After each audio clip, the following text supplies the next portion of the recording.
इल्म की रिदा YouTube channel. Please like, share and subscribe my YouTube channel. प्यारे बच्चों, आज हम उर्दू बाल भारती पहली जमात से सफ़ा नंबर 55 पर नज़्म अम्मी अम्मी अब्बा आए पढ़ेंगे। अम्मी अम्मी अब्बा आए, सुनो और दोहराओ। अम्मी अम्मी अब्बा आए, दिल्ली से एक डिब्बा लाए। अम्मी अम्मी अब्बा आए, दिल्ली से एक डिब्बा लाए। बर्फ़ी लाए, लड्डू लाए, पेड़े लाए, लट्टू लाए।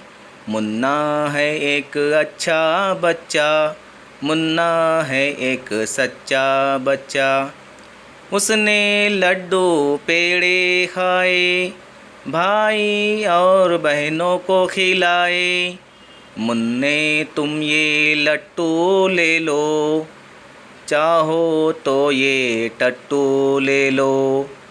मुन्नू चुन्नू अंदर आओ, शन्नो आओ शब्बर आओ।